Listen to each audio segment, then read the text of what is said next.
Presidente, senhoras e senhores deputados, é hoje notório que o que se passou ao longo de anos no BPN não foram só práticas irregulares, mas sim crimes. Por isso mesmo que a mão da lei, de forma pesada, caia em cima de quem prevaricou.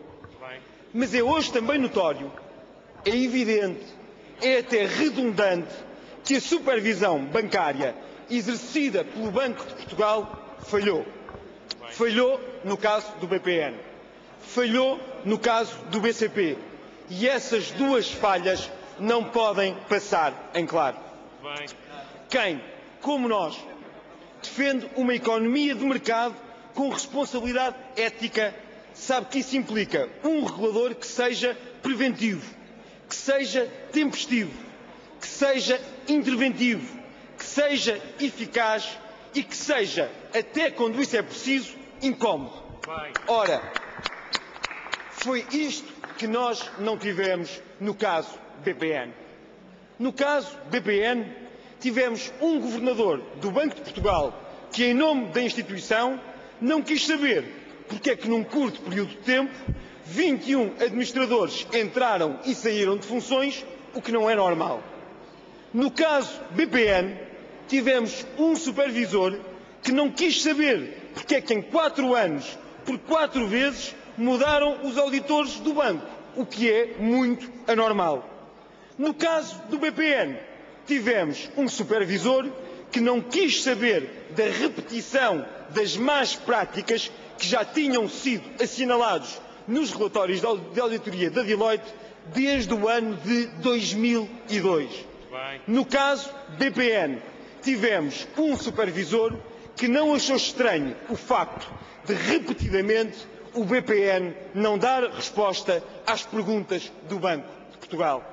No caso BPN, tivemos um supervisor que não achou estranho o facto do BPN não responder a questões como a das offshores, não responder a questões como a dos empréstimos acionistas, não responder até a questões como o básico registro das decisões tomadas no Conselho de Administração. No caso do BPN, pasme-se, tivemos até um supervisor que considerou como, abrir aspas, colaborante, fechar aspas, uma administração em que todos os administradores, com exceção do seu presidente, tinham pertencido a anteriores equipas que tinham demonstrado esta falta de colaboração para com o Banco de Portugal. No caso do BPN, tivemos um supervisor que não se apercebeu que a 15 de maio e a 2 de junho, em documentos escritos, expressamente foi reconhecido pelo BPN a propriedade do Banco Insular. No caso do BPN, tivemos um supervisor, o governador do Banco de Portugal, que, perante esta informação, não percebeu, nos termos das suas atribuições e competências, que se devia ter dirigido imediatamente ao Ministério Público para dar notícia de um crime. Aliás, quanto ao Banco Insular, verificou-se até esta situação espantosa. Primeiro, o Sr. Governador do Banco de Portugal começou por dizer que nada sabia. Depois, perante os factos, lá reconheceu que, afinal, desde março, sabia que havia uma informação do Banco de Cabo Verde. Agora, sabe-se que desde 2007 que o Banco de Portugal fazia perguntas sobre a propriedade do Insular. Vamos ver ainda que o mesmo Sr. Governador que nada sabia, que depois veio dizer que sabia desde o momento em que lhe tinham dito, ainda vai certamente acabar por dizer que não sabia o que o Banco de Portugal sabia, que o próprio deveria saber.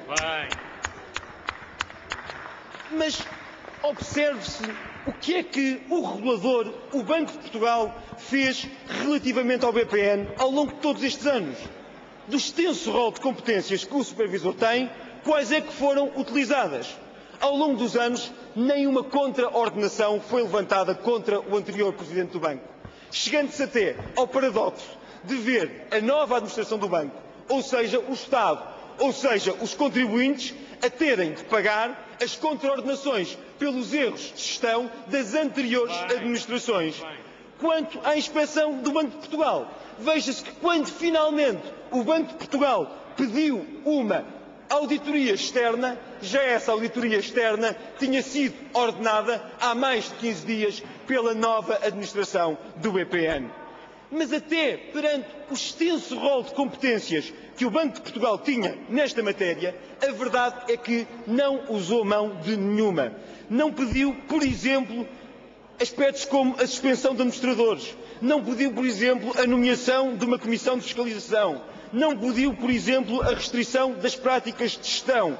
Ou até, em tempo útil, a nomeação de uma administração provisória. E é por isso que não é possível que num mercado livre não exista um regulador forte e um regulador competente. E é isso que a Câmara é hoje chamada a apreciar. Ao Ministério Público cabe o papel importante de investigar os crimes.